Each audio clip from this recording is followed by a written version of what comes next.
Welcome to the channel. Today's video has been on my radar for a couple of months. It's the Red Bull plane swap, sponsored by Red Bull and live streamed by Hulu. First, we'll look at the promotional video, then we'll come back and talk about it. Experimental 3594 uniform and flight clear for takeoff. Jump altitude 14,000 feet. 3, 2, 1, go. Two jumpers away.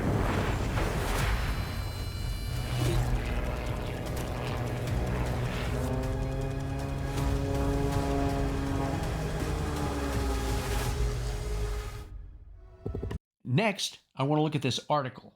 Red Bull pilots aim to wow with daredevil mid-air plane swap stunt. Now, this information is coming from the Red Bull content pool, but I only want to look at a couple of sections of it. So let's go down to how will the mid-air swap work? Red Bull says its latest stunt has been 10 years in the making. The two skydivers, Luke Aikens and Andy Farrington, will each pilot their own aircraft at 14,000 feet. The two will then cut the power, put the planes into a vertical dive, and jump out, leaving the Cessna 182 aircraft with no one at the controls. We're going to come back to that last section.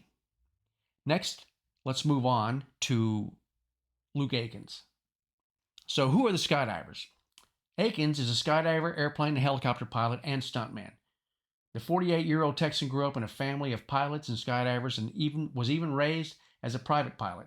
Aikens got his pilot's license at the age of 16, the year he also made his first skydive.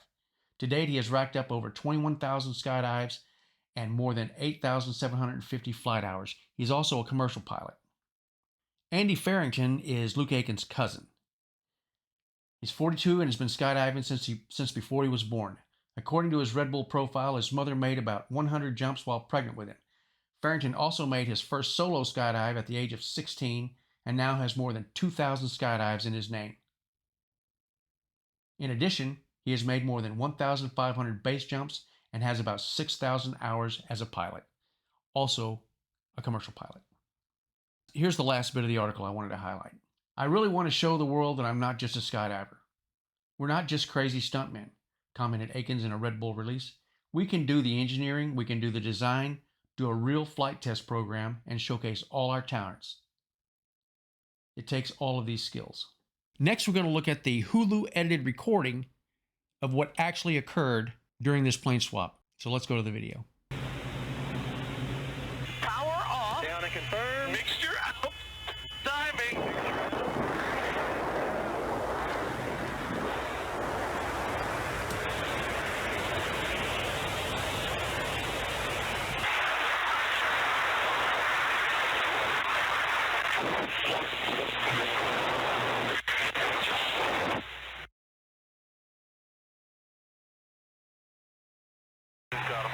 I got him inside. You safe, Andy? You safe?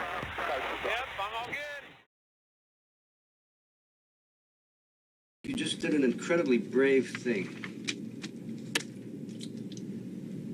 What you should have done was land your plane. Son, your ego is writing checks your body can't cash. As you can see in the video, when the pilots jump out of the planes, the one on the right starts to spin, putting it out of position for Andy Farrington to get into the cockpit. So he has to move away from the plane and deploy his parachute. And later, they deploy, or it automatically deploys the parachute on the aircraft.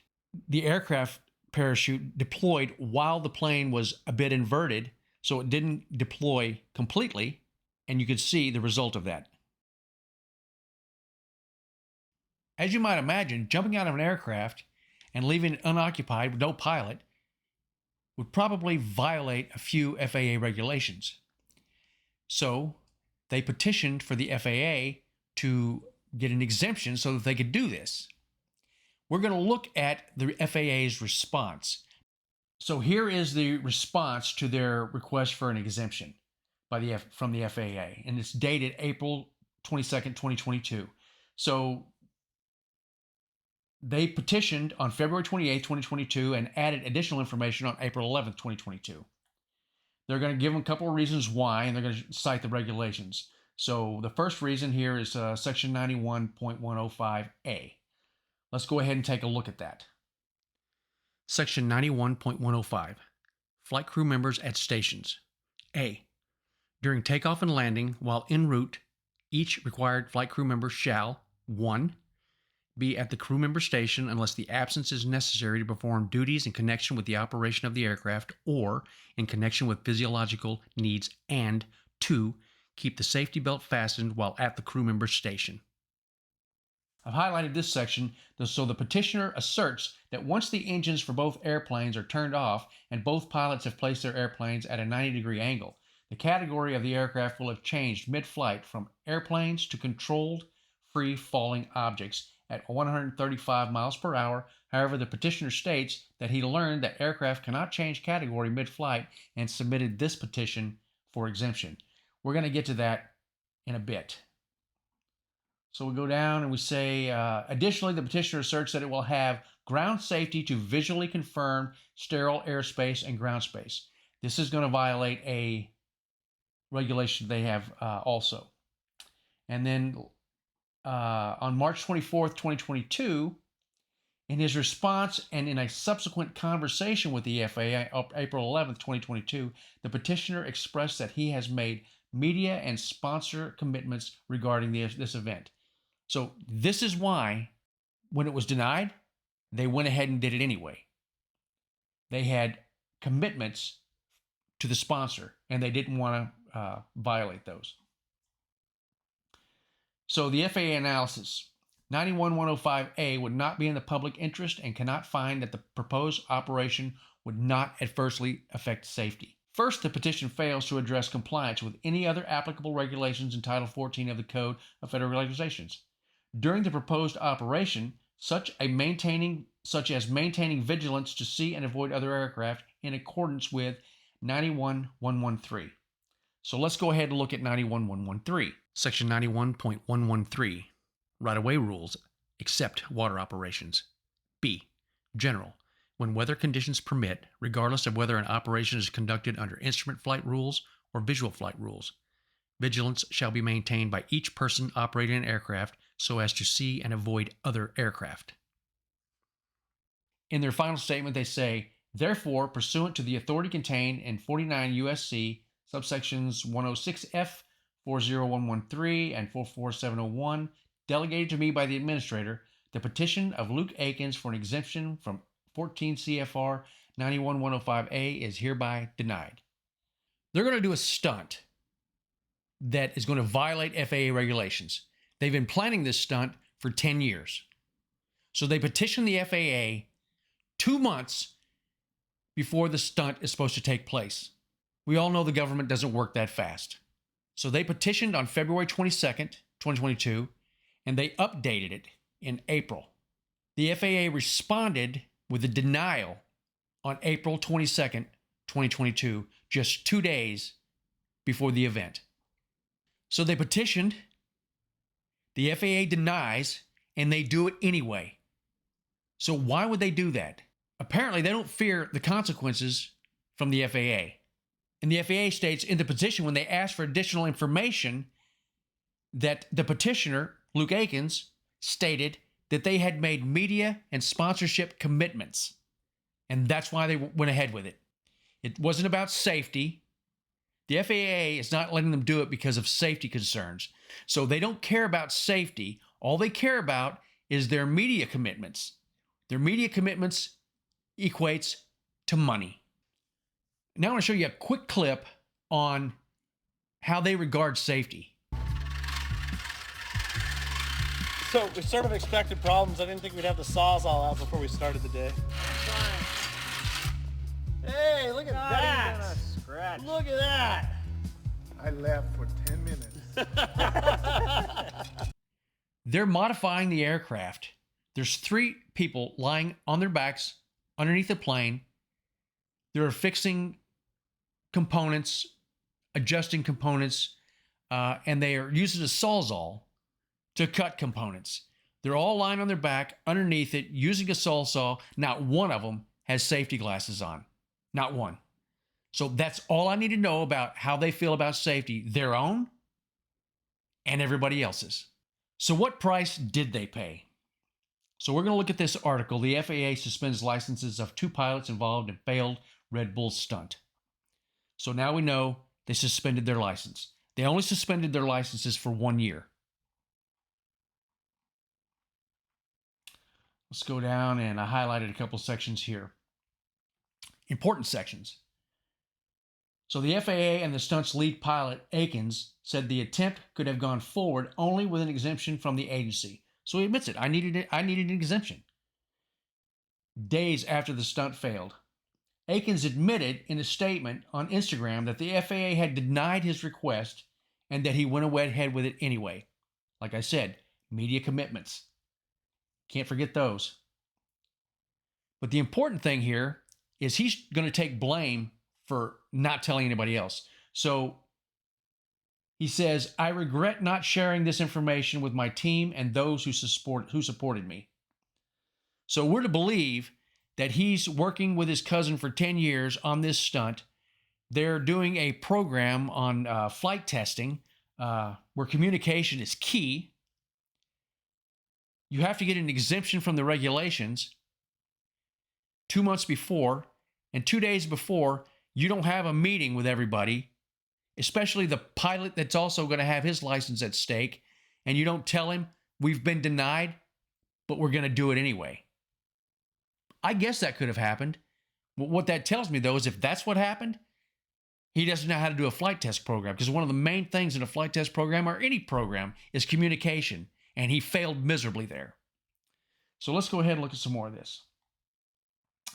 In notices sent Tuesday informing the two pilots the emergency revocation of their licenses, the FAA said both acted in a careless or reckless manner so as to endanger the life or property of another. This is a violation of another regulation, so we'll look at that. Section 91.13, careless or reckless operation. A, aircraft operations for the purpose of air navigation. No person may operate an aircraft in a careless or reckless manner so as to endanger the life or property of another. The pilots could apply for reinstatement in 1 year, so they gave him a 1-year suspension. Aiken, who was also fined $4,932, and a representative of Red Bull could not immediately be reached for comment Thursday. It is unclear whether Farrington was fined.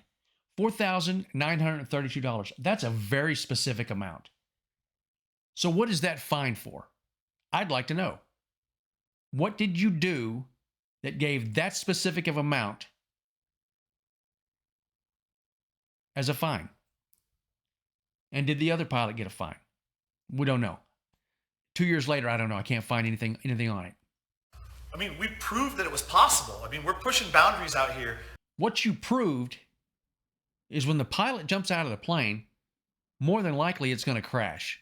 I mean, here it was 50-50, but I'd say probably about 99% of the time, the plane's going to crash. The other thing you proved is you don't know how to do a flight test program. You don't know how to communicate with your team.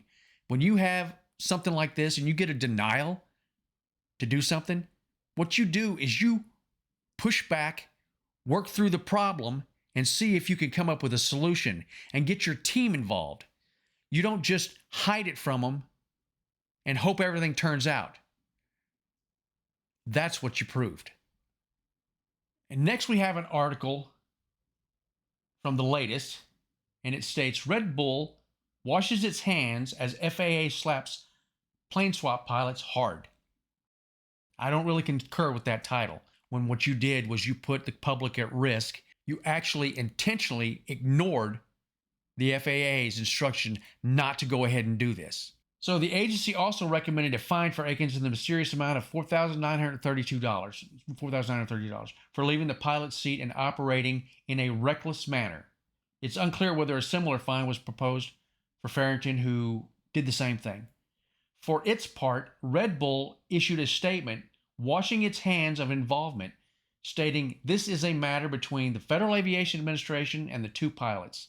In your statements, they're Red Bull pilots. The plane is painted in the Red Bull style with the Red Bull logo. So I think it's going to be pretty difficult for you to actually distance yourself from this. As a matter of fact, I think you and Hulu should be responsible for some of this, because you're the ones that are paying them to do this. So you can't wash your hands of all the responsibility. But I guess with the FAA, you can. On one hand, Red Bull attempting to distance itself from the failed stunt, which it sponsored and widely promoted, was predictable.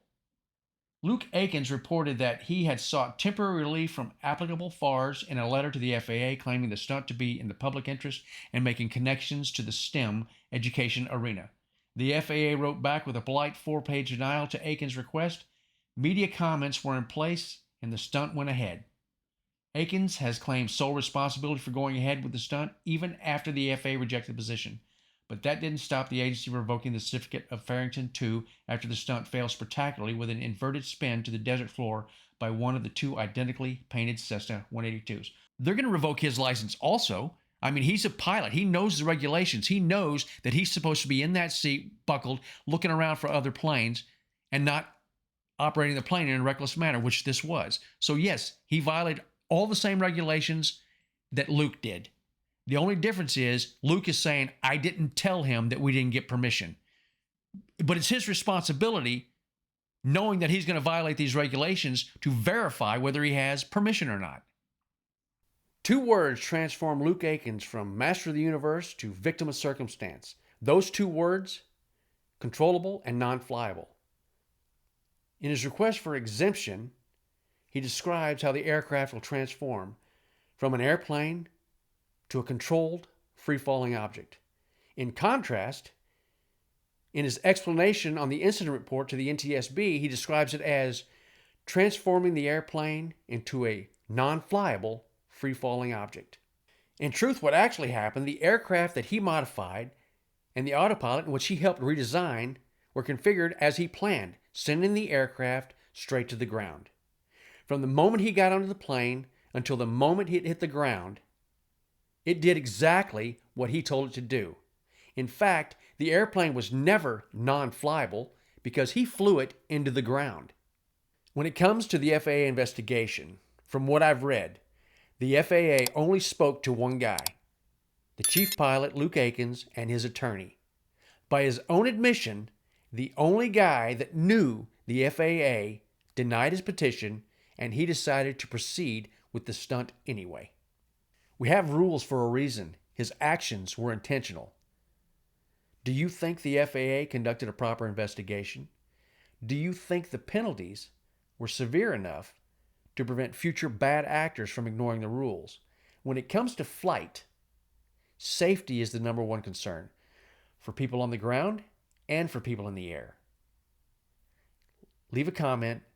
Thanks for watching. Peace out.